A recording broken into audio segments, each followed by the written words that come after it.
crise numérique était partout dans la presse, et on va peut-être avoir ce que j'appellerais, au sens anglo-saxon du terme, des riches libéraux, politiquement libéraux. C'est-à-dire qu'ils se disent, c'est important d'avoir une presse même qui dérange mes copains, quoi. Hein, voilà. Au même moment, aux États-Unis, a été créé un journal d'investigation en ligne qui s'appelle ProPublica, qui existe toujours, qui est gratuit parce que c'est sur un système de fondation. Hein. Et ProPublica a été créé avec 10 millions de dollars mis sur la table par un couple de banquiers. Et un couple de banquiers qui a dit, il faut une presse qui bouscule. Donc au départ, avec la directrice générale qui venait du monde des affaires, Marie-Hélène Schmier-Jean, moi je me suis dit, on va trouver des gens comme ça. Et pendant 6 mois, on a fait le tour. On appelle ça dans les milieux économiques des roadshows. On a été présenté à des gens qu'on les monter comme ça, l'intérêt, regardez, c'est sérieux et tout. Le monde nous regardait comme ça. Et au bout de 6 mois, 0 centime. Là-dessus, Marie-Hélène connaissait un entrepreneur qui n'est pas du tout lié à tout ça, mais avec qui elle avait travaillé, qui a grandi. C'est pas un hasard, son père était un militaire français en poste dans les relations entre armées aux États-Unis. Donc il a grandi aux États-Unis. Donc il était dans cette culture du premier amendement américain, du First Amendment, de l'exigence de la liberté radicale de la liberté de la presse, de l'héroïsme, ce que vous avez, encore une fois, on appelle ça Print the Legend, il y a toute une culture, y compris dans l'imaginaire démocratique américain, du journalisme seul face au pouvoir, hein, malheureux parfois, mais qui révèle des réalités. Et donc, elle a finalement convaincu ce monsieur de mettre un peu d'argent, qui était 500 000 €. Et là, elle s'est tournée vers moi et m'a dit, écoute, il n'y a pas d'autre solution, il faut s'endetter. Je me suis endetté en hypothéquant un appartement que j'avais sur 10 ans, et j'ai remboursé sur mon salaire de Mediapart cette hypothèque. Ce qui veut dire que si Mediapart n'avait pas marché, je perdais cet appartement. Donc nous avons pris notre risque. Donc en fait, les fondateurs de Mediapart, on a mis 1,3 million. Ensuite, cette personne, j'en ai trouvé une autre qui était aussi une personne très ailleurs, comme ça, qui a mis, qui a jamais, pour que ça puisse exister. C'était un autre million. Et le 3e million est venu d'une société des amis. À l'époque, ce qu'on appelle le financement participatif, ou le crowdfunding en bon français, n'existait pas. Hein, ce que vous pouvez faire, Usul, Hello Asso, tous ces trucs qui existent aujourd'hui. Pas Usul, non, Ulule, c'est le youtubeur. Voilà, il y a plein de trucs de financement participatif en ligne. Ça n'existait pas, et du coup on a créé une société des amis où 86 personnes ont mis, et ça a fait un 3e gros million. Et c'est comme ça on s'est retrouvés. J'avais dit, on ne part que si on a à peu près 3,5 millions. Pourquoi ? Parce que si on avait fait que le journal de Mediapart et de Plenel et de ses 2-3 copains, ça n'a pas d'intérêt. Ça rejoint votre question de tout à l'heure. Mes partis pris, mes opinions, ça n'a pas d'intérêt, il faut une rédaction. Au début, on a été critiqué comme étant totalement fou sur le modèle payant, auquel personne ne croyait, et sur l'ampleur de l'équipe. Moi, j'avais dit aux 25 journalistes qui, pour beaucoup, quittaient leur emploi pour venir à Mediapart, moi, je vous fais une seule promesse. Pendant 3 ans, vous serez payés.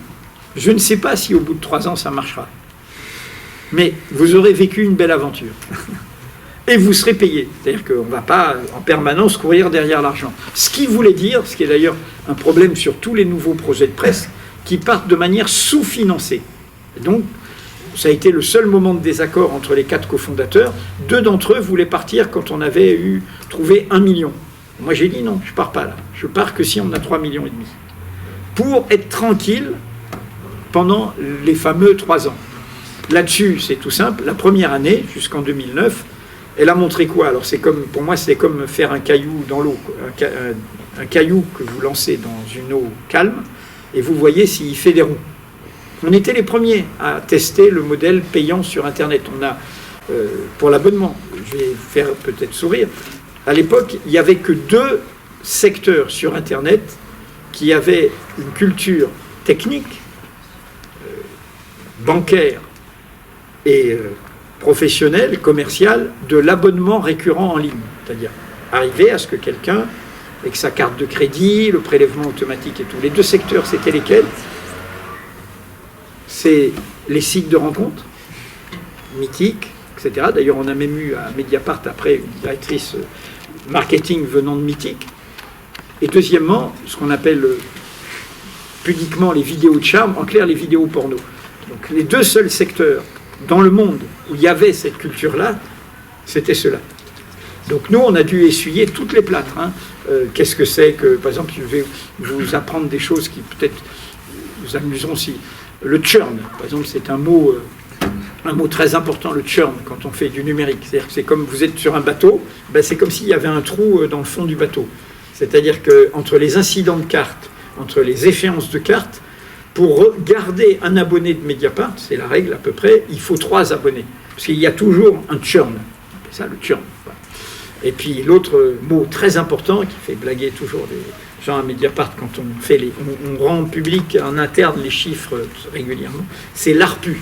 C'est-à-dire que vous payez un abonnement, vous pouvez dire, il y a tant d'abonnés à Mediapart, vous multipliez avec l'abonnement. Non. L'ARPU, c'est l'abonnement moyen. Par exemple, s'il y a un abonnement mensuel, annuel, mensuel, c'est pas la même valeur. Hein. L'ARPU à Mediapart, il est au tout. C'est-à-dire le vrai chiffre moyen de l'abonnement mensuel à Mediapart n'est pas qui rentre dans les caisses, en clair, il est entre 8 et 9 euros et pas du chiffre public de l'abonnement, parce qu'il y a des différences, il y a des abonnements à 5 euros, il y a des différences, etc. C'est comprendre comment, voilà, la rentabilité de cette entreprise. Donc ce que je vous disais, c'est qu'au bout d'1 an, la bonne nouvelle, c'était que ça faisait des ronds dans l'eau. C'est-à-dire qu'on avait été pionniers et on voyait bien que, ben, voilà. Mais au lieu de progresser comme ça, comme on avait souhaité, sur nos business plans, les belles courbes, ça fonctionnait comme ça. Et donc le moment difficile dans l'histoire de Mediapart, ça a été à l'été 2009, où là, on s'est rendu compte que ben, il nous faut un peu plus d'argent. Et là, on a trouvé, grâce à une enquête qu'avait fait une journaliste économique, Martine Orange, elle avait raconté une formidable journaliste sur les questions économiques, et elle avait eu des sources dans le monde bancaire, qui étaient des gens très bien, qui d'ailleurs avaient été des lanceurs d'alerte pour Mediapart, et qui avaient fait leur... Après, ils étaient sortis, ils avaient fait leur propre fonds d'investissement. Ça veut dire quoi? Ils récupèrent de l'argent de personnes, et ils le placent sur une durée de 5 ans et tout. Des gens très honnêtes, sans aucune logique de spéculation, sauf quand même de faire gagner de l'argent à les gens qui leur confient de l'argent. Et donc, ils nous ont apporté de l'argent pour 5 ans, qui ont été finalement 6 ans. Ils ont mis des exigences très lourdes. D'abord, nous, les fondateurs, on n'avait pas autant d'actions de Mediapart qu'au début. Et puis, ils n'ont pas fait une mauvaise affaire. Ils ont amené 1 million et finalement, ils sont sortis à 2,5 millions. Donc, c'est la rentabilité plus tard de Mediapart. Et donc, c'est eux qui nous ont apporté le million qui nous manquait. Au total, Mediapart a coûté, plus d'autres contributions des amis, jusqu'à le point d'équilibre. En anglais, on dit, dans le business, on dit break-even. Mediapart a coûté autour de 5 millions. Il fallait 5 millions pour réussir Mediapart. Bon, on n'aurait pas... Bon, voilà. Et là, on est au cœur, si vous avez suivi toute l'histoire de Mediapart, de la bataille qu'on a menée sur... Donc c'est ça qui nous a permis de tenir, plus une autre bataille qu'on nous a fait payer cher.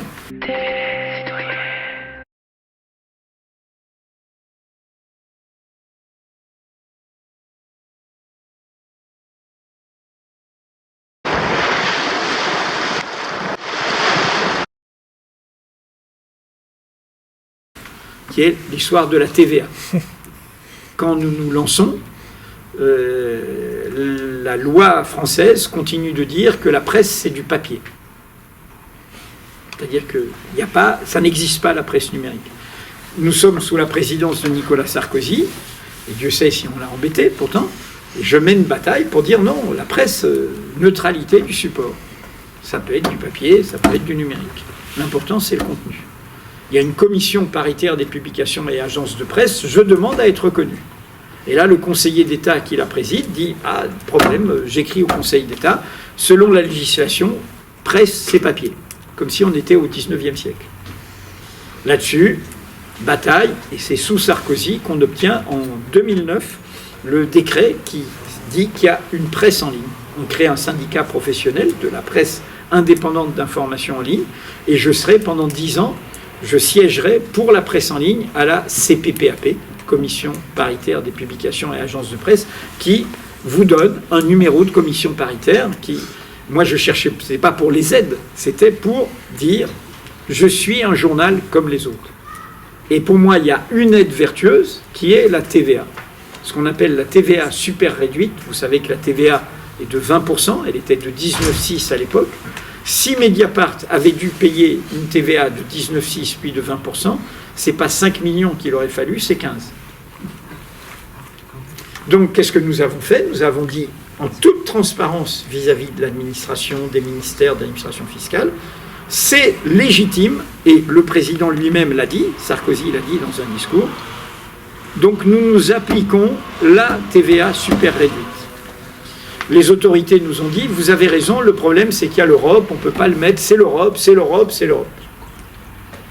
Là-dessus, mauvais coup, après l'affaire Cahuzac, quand on a embêté un ministre du budget, l'administration fiscale, non pas les gens de la base qui nous connaissaient, qui savaient très bien qu'on n'était pas des fraudeurs, est venue nous embêter pour dire ils fraudent. Hein, ils s'appliquent une TVA à laquelle ils n'ont pas droit. Qu'est-ce qu'on a fait? On s'est battu, on a saisi le Parlement, et le Parlement, en 2014, a voté la TVA, la même pour la presse papier et la presse numérique. Ça intéressait tout le monde à ce moment-là, puisque tout le monde toute la presse avait besoin d'abonnements. Donc on gagne. Simplement, la loi n'est pas rétroactive, et on n'a pas mené de lobbying pour que notre sort soit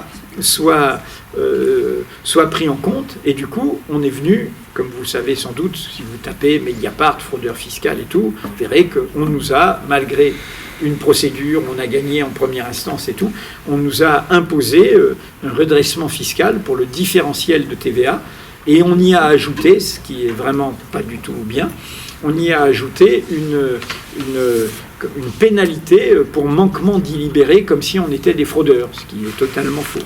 Comme on était rentable, ça n'a pas tué Mediapart, nous avons pu payer ça. Mais c'est une affaire de 4 millions et quelques que nous avons dû débourser. Nous avons gagné cette bataille en France, et finalement nous l'avons gagnée au niveau européen. En 2018, l'Europe a voté le fait de la neutralité du support, donc de la TVA. C'était une bataille décisive, c'était une bataille de principe. Je fais un journal, et ce n'est pas le support du contenu qui dit que c'est un journal ou non. Je fais un journal, mais cette bataille était d'autant plus de principe, c'est que si nous ne l'avions pas menée, nous n'aurions pas pu nous imposer. 15 millions, impossible de trouver. Regardez déjà toutes les difficultés qu'on a eues et que je viens de vous raconter. Problème tout récent qui est la suppression de la redevance. C'est pas bien du tout.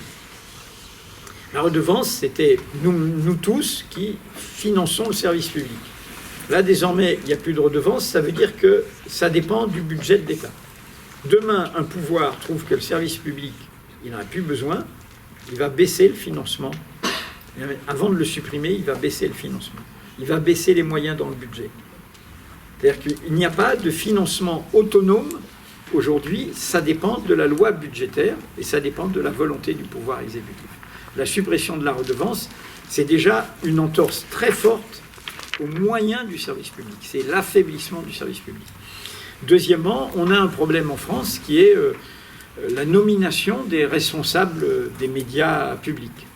Alors c'est normalement cette autorité, l'Arcom, celle qui donne les fréquences pour les... Voilà. Mais cette autorité qui s'appelait le CSA même si son indépendance institutionnelle a été améliorée, il y a un problème qui est la nomination de ses membres.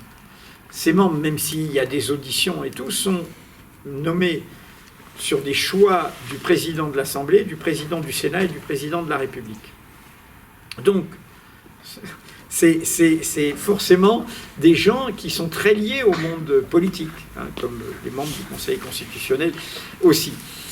Et après, donc, il y a des auditions pour les candidats, mais il y a évidemment que le pouvoir exécutif manœuvre, hein, que le pouvoir... et donc, il y a un vrai problème, pour moi, si vous regardez, si vous êtes curieux et que vous allez voir un peu la BBC en Grande-Bretagne, et quel est son mode de gouvernance. Vous verrez que son indépendance par rapport au gouvernement, même si ça n'empêche pas qu'il y ait des problèmes parfois, est beaucoup plus structurelle, hein, dans son fonctionnement. Et par ailleurs, il y a un autre problème qui a été... c'était sous d'autres présidences, puisque la première chaîne en France est une chaîne commerciale. Ça s'est fait sous la présidence de Mitterrand, le fait que vous mettez la chaîne numéro 1 est une chaîne commerciale privée confiée à un opérateur du bâtiment et des travaux publics. C'est quand même bizarre. C'est pas le cas en Italie, hein, c'est pas le cas en Allemagne, c'est pas le cas en Espagne. Et donc là, il y a quand même eu toute une accumulation d'erreurs et qui du coup ont fait quoi? Que le service public se trouve pas en majesté et du coup il court derrière les chaînes commerciales. Et il fait des émissions, à part les bonnes... Il y a les bonnes émissions d'investigation du service public, qui sont un peu une exception. Il y a des bonnes émissions de débat qui sont plutôt sur la 5. Et puis il y a Arte, qui est une exception, parce que c'est aussi une alliance franco-allemande. C'est là où vous avez les meilleurs documentaires, etc. Mais regardez le service public, je parle de France 2 notamment, eh bien, la dérive est quand même très importante, je trouve, dans le type de ce que je disais tout à l'heure, les talk-shows, les débats, les émissions de divertissement, ce n'est pas ce qu'il y a de mieux de ce point de vue, je pense. Audiovisuel de Mediapart, qui est en accès libre. Donc Mediapart n'est pas derrière un mur payant. Mais Mediapart a mené le combat auprès du public, de dire, écoutez, l'information, c'est du boulot. Derrière l'information, il y a du travail. Et si vous voulez une information intègre, sans expédient, sans fil à la patte, eh bien, ça a un prix. Et finalement, c'est pas très cher. Voilà. Est-ce qu'il y a des milliardaires ou des grands riches qui ont proposé de racheter Mediapart? C'est impossible. C'est impossible. Il y a eu un qui est devenu milliardaire, qui a été membre de la Société des Amis. Ça nous vaut un bouteillon de certaines personnes qui ont essayé de nous embêter avec ça, faussement. C'est-à-dire quand on a créé cette Société des Amis, il y avait une personne qui n'était pas du tout le milliardaire qu'il est devenu, qui était ce qu'on appelle un fournisseur d'accès Internet. Vous le connaissez parce que depuis, le pouvoir lui a accordé une licence téléphonique qui lui a permis de faire une bascule et de devenir très riche. C'est le propriétaire de Free, Xavier Niel. Il était une sorte d'entrepreneur du numérique un peu plus audacieux que les autres. Et donc, il a mis un peu d'argent, comme d'autres. Hein. Il était un parmi 86. Il n'était pas du tout actionnaire direct de Mediapart. Et puisque cette Société des Amis était représentée par un mathématicien, enfin bref. Et quand il a commencé à vraiment devenir très riche, il y avait non seulement plus de relations avec Mediapart, mais nous avons fait une enquête, probablement l'enquête la plus dure sur lui.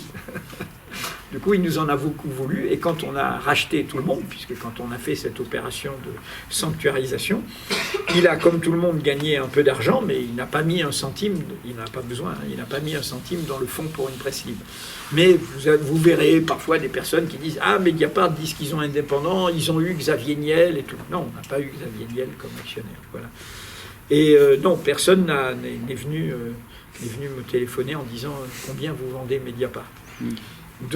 Non seulement ça aurait été risqué, mais par ailleurs, si ça avait été arrivé, je l'aurais raconté. Nous ne sommes pas à vendre, vous connaissez notre formule. Seuls nos lecteurs peuvent nous acheter. Je suis l'inventeur, hein, je demande le copyright. Seuls nos lecteurs peuvent nous acheter. Vous l'avez peut-être vu, j'ai souvent été attaqué, parce que moi je ne rentre pas dans la cour de récréation, mais par des figures du métier qui sont de la même génération que moi, mais qui n'ont jamais apporté une information de leur vie. Alors soit c'est par... pensent qu'à leurs opinions et à diffuser leurs opinions, soit c'est parce qu'ils vivent du commentaire. Une figure s'appelle Jean-Michel Apathy, que vous voyez parfois peut-être sur des plateaux.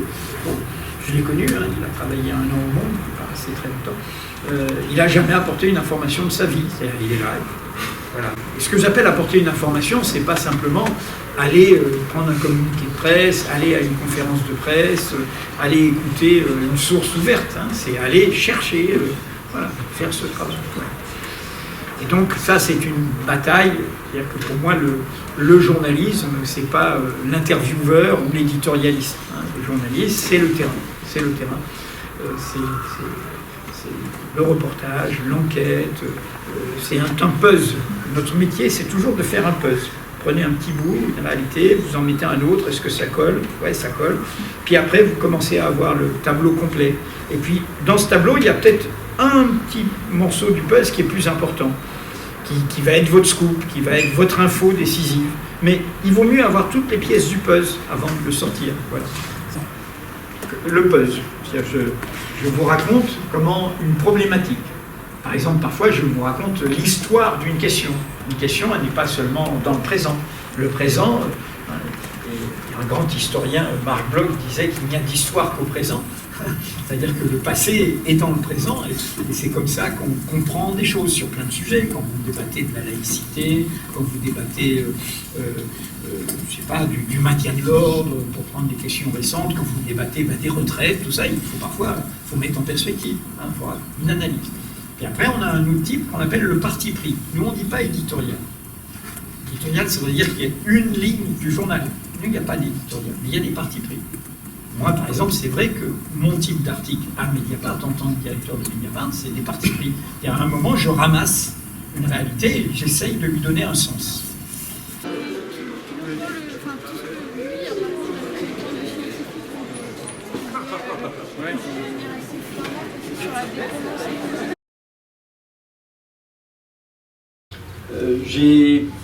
J'ai coutume de dire qu'un bon journal, c'est une université populaire, c'est-à-dire c'est un lieu de connaissance, on apprend des choses sur le présent, lequel est souvent imprégné de passé. On peut le lire sans diplôme, on n'a pas d'exigence particulière, et la diversité sociale, culturelle est essentielle. Et donc je suis d'autant plus touché d'être ici après avoir été en 2 séances avec les lycéens, être dans cette université populaire, ici même avec vous. Donc je vais parler au nom de ce métier, de l'engagement que j'en ai fait, et du journal que je représente, qui est Mediapart. Un journal qui se distingue souvent par ses informations qui bousculent. Ce soir, la une, c'est un petit cadeau que nous avons fait aux membres du Conseil constitutionnel qui demain vont rendre leur décision sur la seconde demande de référendum. Eh bien, en essayant, et là on a eu plus de succès de faire ce qu'on avait essayé pour les sénateurs, hein, on a essayé en vain de connaître la retraite du président du Sénat. C'est un secret d'État mieux gardé que le code nucléaire. Donc nos retraites, non, mais sa retraite, oui. En revanche, on s'est intéressé aux retraites des 9 membres du Conseil constitutionnel. Donc je vous laisse découvrir, mais vous découvrirez qu'ils ont eu des conditions très particulièrement avantageuses et que notamment Laurent Fabius et Alain Juppé ont touché leur retraite très très tôt. Dans le cas de Laurent Fabius, 50 ans et 1 jour. Mais je vous laisse découvrir nos trouvailles ce soir. Bon, blague à part, je suis là pour parler de ceci qui ne va pas de soi aujourd'hui, qui ne va pas de soi dans notre pays, mais évidemment dans d'autres pays, puisque en plus nous sommes ce 2 mai, c'est la journée internationale de la liberté de l'information. Donc je viens vous parler, 70 ans passés, j'ai dû mettre les lunettes maintenant, voilà. Permettez-moi, messieurs, j'ajouterai mesdames, mais à l'époque il n'y avait pas de femmes dans les assemblées parlementaires. En terminant ce peu de paroles, de déposer dans vos consciences une pensée qui, je le déclare, devrait selon moi dominer cette discussion. C'est que le principe de la liberté de la presse n'est pas moins essentiel, n'est pas moins sacré que le principe du suffrage universel. Ce sont les deux côtés du même fait. Ces deux principes s'appellent et se complètent réciproquement. La liberté de la presse à côté du suffrage universel, c'est la pensée de tous éclairant le gouvernement de tous. Attenter à l'une, c'est attenter à l'autre. De la même personne, à une autre occasion, la souveraineté du peuple, c'est la nation à l'état abstrait, c'est l'âme du pays. Elle se manifeste sous deux formes. D'une main, elle écrit, c'est la liberté de la presse, de l'autre, elle vote, c'est le suffrage universel. Ce que je viens vous lire, ce sont des extraits des deux discours qu'a prononcés en 1848 et en 1850 Victor Hugo à l'Assemblée nationale de la Deuxième République, face à des républicains conservateurs qui, après avoir malmené le monde ouvrier en juin 1948, malmenaient des libertés fondamentales. Quand vous lisez ces discours de Victor Hugo, vous voyez bien combien notre culture démocratique est fragile et combien ce simple cours, j'allais dire, d'instruction civique, il faut le faire y compris auprès de responsables politiques et j'allais dire par les temps qui courent auprès du premier d'entre eux. La démocratie, ça ne se réduit pas au droit de vote. Et encore moins dans ce système particulier français d'une monarchie élective, d'un absolutisme présidentiel, où l'élection d'un seul confisque la volonté de tous. La démocratie, c'est un écosystème. Comme le disait Pierre Mendès France, c'est une culture. C'est une pratique du respect des oppositions.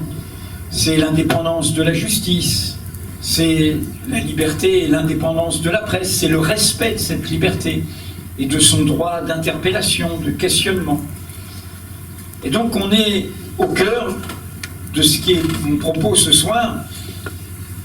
On va discuter, il y aura sans doute toutes sortes de questions, et de questions d'actualité ou de questions, y compris sur le travail de Mediapart. Mais ce que je veux poser, parce que au fond c'est le sens de mon itinéraire, et comme je dis, au fond c'est l'engagement de ma vie, c'est combien pour moi le métier que je pratique n'est pas un métier comme les autres, au sens, ça ne veut pas dire qu'il serait supérieur aux autres, ça veut dire qu'il a une responsabilité particulière. Et c'est pour ça que je me bats, y compris contre une partie de ce métier. Ce métier est au cœur d'un droit fondamental, d'un droit démocratique fondamental, d'une défense de l'idéal démocratique comme justement l'exercice de droits fondamentaux. Avant le droit de vote, avant les institutions démocratiques, il y a ces droits fondamentaux. Et si ces droits fondamentaux sont mis en cause, tout le reste risque d'être mis en cause. C'est très important d'avoir souvenir de ça. J'ai raconté aux lycéens ce matin que le mois de la Déclaration des droits de l'homme de 1789, c'est le mois où en même temps le maire de Paris, le premier maire de Paris, Jean-Sylvain Bailly, fait afficher dans les rues de Paris un placard où il est dit « La publicité est la sauvegarde du peuple ». Formule qui sera sur les médailles des colporteurs de journaux et en exergue des premiers journaux révolutionnaires. Non pas la publicité marchande, ça n'avait pas ce sens-là à l'époque, le droit de savoir, savoir tout ce qui est d'intérêt public, pour inventer des droits, pour défendre des droits, pour, au fond, avancer dans un chemin d'émancipation. Il nous faut savoir, il nous faut avoir cet accès au savoir et à la connaissance de la manière la plus rigoureuse. Et on voit bien que en posant cette question de la liberté de la presse, on voit bien qu'on pose cette question ça a été dit dans le débat récent par le sociologue Pierre Rosanvallon à une émission de télévision qui rappelait l'esprit des lois de Montesquieu.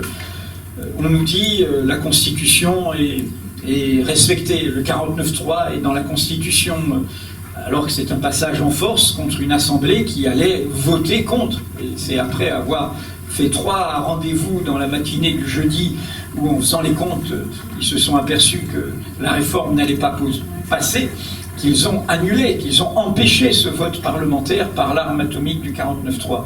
Mais comme le disait Pierre Rosanvallon, il y a la règle et il y a l'esprit, comme l'esprit des lois de Montesquieu. La pratique démocratique, la culture démocratique, le scrupule démocratique, la précaution démocratique. Et la question fragile de la liberté de la presse est au cœur de cela. Et elle est au cœur de cela parce qu'elle est au cœur de ce qui nous fonde, qui est l'égalité des droits. Pourquoi, avant même la Déclaration des droits de l'homme, il proclame cette publicité et la sauvegarde du peuple?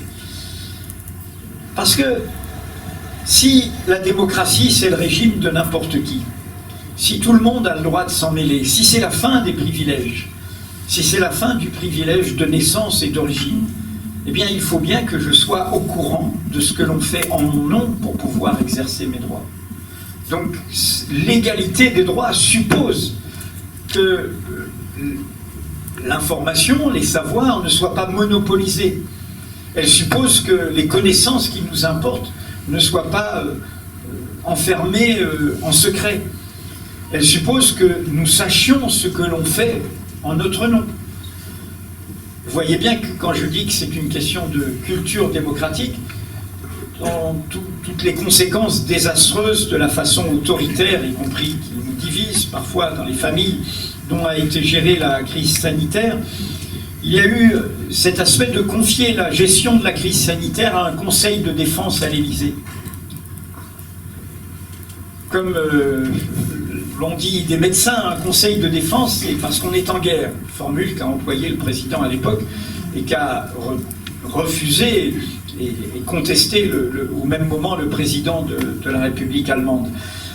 En guerre. Donc on est en guerre. Donc ça veut dire qu'on fait ça dans le conseil de défense où c'est secret, c'est couvert par le secret défense. Nous n'avons aucun rapport public et aucun accès public aux discussions qui se sont tenues entre le président et ses collaborateurs durant la crise sanitaire. C'est couvert par le secret défense. Et comme l'a dit un médecin, il dit mais on est en guerre contre qui? Contre un virus, donc on a des secrets à cacher au virus. Parce que s'il y a un secret défense, c'est pour cacher des secrets à l'ennemi. Et donc, vous voyez bien comment cette culture inutile du secret, elle mine la confiance démocratique. Si je prends le contexte pandémique, la façon dont, évidemment, ça a créé beaucoup de désorientation, de personnes qui n'ont plus confiance en rien, qui n'ont plus confiance dans la médecine, dans les vaccins, etc. Eh bien, on le suscite en créant cela. La pédagogie de la confiance passe par la pédagogie du savoir, de la connaissance, de l'explication, et non pas par le secret et l'autoritarisme.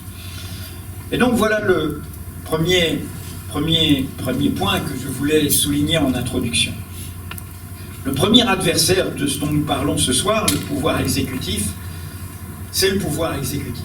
C'est ce refus par le pouvoir exécutif de cet élément de désordre qu'est la presse, de désordre créateur, de désordre nécessaire. La Cour européenne des droits de l'homme qualifie dans un arrêt célèbre le journaliste en anglais de watchdog de la démocratie. Alors en anglais c'est plus sympathique parce qu'il y a le mot watch qui veut dire regarder. Mais en français la traduction dit chien de garde. Le journaliste est un chien de garde de la démocratie. Ça dit bien l'enjeu. Un chien de garde, il n'est pas forcément sympathique. Il peut monter des crocs, montrer ses crocs, avoir de la bave à la gueule, aboyer à pas d'heure, déranger tout un quartier, toute une ville, être insupportable. Bon, l'important c'est qu'il garde bien. C'est pareil, le journaliste, il n'a pas besoin d'être sympathique et séduisant ou cajoleur. L'important, c'est qu'il fasse cette fonction d'alerte, cette fonction de désordre. Ce que nous dit la Cour européenne des droits de l'homme dans cet arrêt célèbre, c'est qu'il vaut mieux ce désordre, ce bruit, qu'un grand silence, qui serait la fin de la vitalité démocratique. Donc voilà le premier adversaire, ce refus d'une authentique culture démocratique. Je dis souvent qu'aujourd'hui, dans ce moment de transition que nous vivons, d'inquiétude, de troubles, d'incertitude, il n'y a pas à se prendre tellement la tête pour trouver le chemin de ce que nous devons défendre. Nous devons défendre ce chemin de l'égalité des droits, ce qui veut dire cette radicalité démocratique. C'est notre seule arme pour essayer de faire face à tous les défis du moment. On est intelligent à plusieurs. C'est à plusieurs qu'on a des réponses sur le dérèglement climatique. C'est à plusieurs qu'on essaiera de faire face au désordre géopolitique. C'est à plusieurs, par l'expérience du terrain, y compris des hospitaliers, qu'on pourra trouver les meilleures réponses aux questions migratoires et d'accueil et d'hospitalité. Et donc, cette radicalité démocratique qui est au cœur de cette question de la liberté de la presse, elle est antinomique d'un pouvoir monarchique, de la confiscation de la volonté de tous par le pouvoir d'un seul. Le deuxième adversaire est, vous le savez tous, il est celui-ci contre lequel nous mettait en garde cette autre personne. Toute réforme morale de la presse serait vaine si elle ne s'accompagnait pas de mesures politiques propres à garantir aux journaux une indépendance réelle vis-à-vis du capital. C'est Albert Camus, dans les éditoriaux qu'il fait au premier jour de la libération de Paris, dans le journal Combat, qu'il va diriger, issu du mouvement de résistance du même nom. Et il va faire plusieurs éditos pour défendre une réforme profonde de la presse. Pourquoi? Parce que l'affaissement national qu'a représenté l'occupation et la collaboration, et il faut en garder le souvenir, cet affaissement national a été précédé d'un affaissement du débat public. Les catastrophes n'arrivent pas tout d'un coup comme un coup de tonnerre dans un ciel serein. De la même manière que le fascisme italien ou le nazisme allemand sont arrivés par les élections, de la même manière, nous le savons tous, c'est le Parlement issu du Front populaire qui, à l'exception d'une part des parlementaires communistes qui en étaient exclus et des 80 qui diront non, qui majoritairement, toute origine et tendance confondues, va voter l'assassinat de la Troisième République, va voter les pleins pouvoirs à Pétain, va voter l'État français. Personne ne leur mettait une balle, enfin un revolver sur la tempe. Ils l'ont fait comme ça, par leur affaissement d'eux-mêmes. Ils l'ont fait dans cette journée à Vichy des 9 et 10 juillet 40. Qu'est-ce qui s'est passé? Il s'est passé tout ce qui a précédé. Tout cet affaissement du débat public qui s'est manifesté par une presse tout à fait vénale.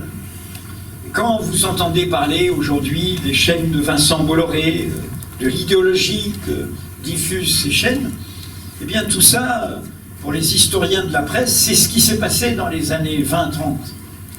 Le parfumeur François Coty, soutien de Mussolini et du fascisme italien, qui achète Le Figaro, qui était proche lui-même de l'Action française, donc de l'extrême droite, raciste, antisémite, et qui en fait un journal dès les années 20 de diffusion de tout cela.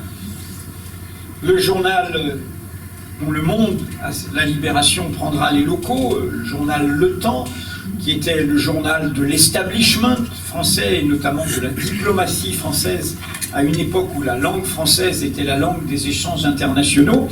Beuve-Méry, le fondateur du Monde, rappelait ça souvent. Un jour, ils se sont aperçus qu'ils avaient été vendus avec les meubles, en secret. Et vendus à qui? Eh bien, au cœur du patronat français, qui contrôlait le journal de l'intérieur, qui contrôlait et mettait fin au nom des intérêts économiques dominants qui mettaient fin à l'indépendance de ce journal. Il y a même, c'est moins connu, a été créé à partir de 1936 face au Front populaire par quelqu'un qui était le chroniqueur musical de l'Action française, un officier, lui-même fils d'officier, qui était sans aucun doute très compétent sur la musique, et qui était même pionnier avec les enregistrements, Marconi, etc., un homme moderne, mais il a eu très très peur des grèves et du Front populaire, et il a créé une agence qui a été une très grande agence de presse jusqu'à la chute, c'est-à-dire la chute du nazisme, qui s'appelait Interfrance. Et cette agence a fourni de 1936 jusqu'à 1945, 1944 pour la France, a fourni l'ensemble de la presse de province d'information et de propagande totalement alignée sur celle du nazisme, dans un caractère très sérieux, dans une façon très, très documentée de faire ça. Il y a un livre qui est sorti récemment. Le procès n'a jamais eu lieu, pratiquement. Tous ces gens sont passés entre les mailles à la Libération et sont morts dans leur lit tranquillement. Et Interfrance a fait en 1942 toute la presse de province, zone libre, comprise, s'est retrouvée avec Abel Bonnard, le ministre de la Culture, avec Otto Abetz, l'ambassadeur allemand à Paris, régalant, et autour voilà, de ce qui était le symbole jusqu'au tournant de 1943, c'est-à-dire que la majorité des élites économiques, politiques, médiatiques françaises ont accepté cet effondrement et l'ont accompagné. L'animateur de cette agence Interfrance fera un livre, alors que c'est la fin, en 1944, contre l'idéal démocratique, explicitement antidémocratique, et disant, et ce qui prouve que j'ai eu raison de vous le dire juste avant, il s'appelait Dominique Sordet, ce monsieur. Et dans ce livre qui annonce, alors que tout est fini pour eux, mais ils pensent que, et c'est pour ça que, attention, l'histoire n'est pas terminée, il annonce qu'un jour ou l'autre, ce sera la fin des démocraties, et qu'il faut mettre à bas la démocratie. Pourquoi? Parce que la démocratie, c'est le régime de l'égalité. De l'égalité naturelle. Nous naissons libres et égaux en droit, sans distinction d'origine, de conditions, d'apparence, de croyances, etc. C'est un scandale pour tous les conservatismes qui veulent immobiliser l'humanité, hein, qu'elle ne conquiert plus de droits, qu'elle ne s'émancipe pas. Et, argument évidemment d'époque, dans ce livre de ce Dominique Sordet, il est expliqué que l'égalité, c'est une invention juive. Donc ça allait avec l'antisémitisme et avec la diabolisation du bouc émissaire principal du moment qui permet de remettre en cause les droits de tous. C'est toujours la fonction des discriminations, des haines et des xénophobies. On stigmatise, on essaye de mettre cette stigmatisation au cœur du débat public, et en fait c'est le cheval de Troie, comme des poupées gigognes, de la remise en cause de tous les droits. Et donc, pour en revenir à Camus, il savait que cette vénalité de la presse française avait conduit à cet affaissement du débat public. D'ailleurs, au moment, peu de temps après que Camus écrive ça, va être édité, juste après la guerre, ce livre formidable de ce monsieur qui fut un grand historien, Marc Bloch, L'étrange défaite. Comme vous savez, Marc Bloch, le fondateur de l'école des Annales avec Lucien Febvre, à un âge déraisonnable, il était historien très reconnu, professeur très reconnu, il était juif, donc il sera victime des persécutions, interdit d'enseigner. Et comme il était connu, beaucoup de gens vont lui dire « mais vous pouvez partir, aller enseigner aux États-Unis, etc. » Il va refuser. C'était un ancien combattant de 14-18, il considérait son devoir était de rester là. Et comme vous le savez sans doute, Lyon n'est pas très loin, il va à un âge déraisonnable, puisque les résistances audacieuses sont souvent le fait de jeunes. Il va être dans un réseau de résistance, il va être arrêté, torturé par Klaus Barbie et exécuté. C'est un martyr de la résistance. Pendant l'été 40, il écrit L'étrange défaite. Et L'étrange défaite ne sera publié que après la guerre. Et il s'interroge sur cet affaissement. Pourquoi cet affaissement? Comment ça arrive? Qu'est-ce qui fait qu'à un moment ça s'effondre sur soi? Parce que justement, pas de précaution, pas de souci, pas d'attention. Et il dit, est-ce que dans cet effondrement, il n'y a pas une question clé, je cite de mémoire, qui est que ce peuple qui normalement ont gouverné en son nom, la seule volonté est la volonté populaire, eh bien, on ne lui a pas donné les moyens de savoir. On ne lui a pas donné les moyens de s'informer. On ne lui a pas donné les moyens d'y voir clair. On l'a aveuglé par les propagandes, par les mensonges, au lieu de lui permettre de s'informer. Et il soulignait cette question vitale d'une information intègre et indépendante. Et donc la leçon de tout cela, qui était dans le programme du Conseil national de la résistance, que reprenait Camus, qui n'est pas un bolchevique avec le couteau entre les dents, c'est simplement que la presse, l'information n'est pas une marchandise comme les autres, et qu'il faut la protéger. Comme il faut la protéger de l'intrusion de l'État et du pouvoir exécutif, il faut la protéger de ses intérêts du capital, comme il disait. Je ne vais pas vous faire un dessin. Aujourd'hui, nous sommes, de toutes les vieilles et grandes démocraties, aujourd'hui, la France est le pays le plus en mauvaise posture de ce point de vue. Nous sommes la seule grande vieille démocratie dont l'ensemble des médias privés sont entre les mains de milliardaires dont les intérêts, les activités sont extérieures au métier de l'information. Cela existe ailleurs. Il y a eu les mésaventures, et toujours, de Berlusconi en Italie. Il y a d'autres intérêts économiques partout. Mais même Murdoch, avec ses points de vue idéologiques et de droite extrême, conservatrice, l'Australien qui domine les médias anglo-saxons privés souvent, c'est un industriel des médias. Nous, ce n'est pas ça le paysage.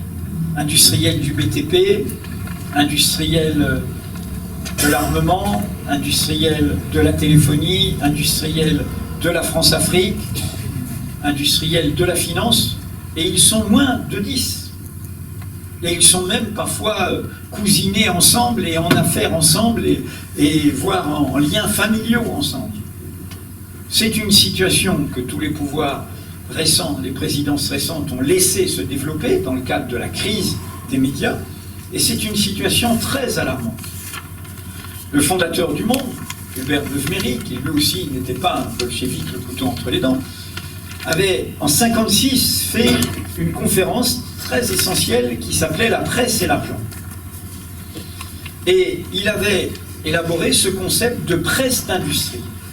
Il disait, oui, nous sommes une activité économique et la meilleure garantie de l'indépendance d'un média, c'est qu'il soit rentable. Bien sûr. Mais la presse d'industrie, c'est autre chose. Ce sont des gens extérieurs à nos métiers qui achètent nos médias, nos journaux en l'occurrence, et qui vous laisseront faire très bien votre travail tant que ça ne dérangera pas leurs intérêts. Ou les intérêts de ceux qui servent leurs intérêts. À partir du moment où ça dérangera leurs intérêts ou les intérêts de ceux qui servent leurs intérêts, ils interviendront. Vous en avez plein d'exemples. Tout récemment, le rédacteur en chef des Échos, qui n'était pas particulièrement indépendant de Bernard Arnault, l'homme le plus riche du monde, qui possède le premier quotidien économique, voire le seul quotidien économique français, qui possède le quotidien populaire national, Le Parisien aujourd'hui, eh bien, il avait cru bon de faire un article qui concernait le roman, la fiction moqueuse, l'histoire d'un ogre de Éric Orsena sur Vincent Bolloré. Éric Orsena, ayant dire dans ce roman qu'il avait lui-même écrit pour le groupe Bolloré, mais c'est pas grave, en tout cas, il venait il exprimait son regret.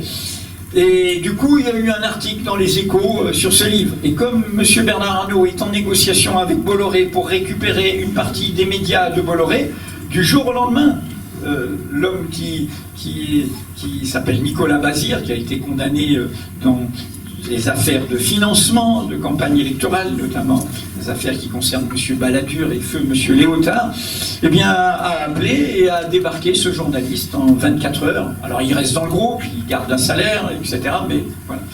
Mais voilà, pas déranger nos intérêts.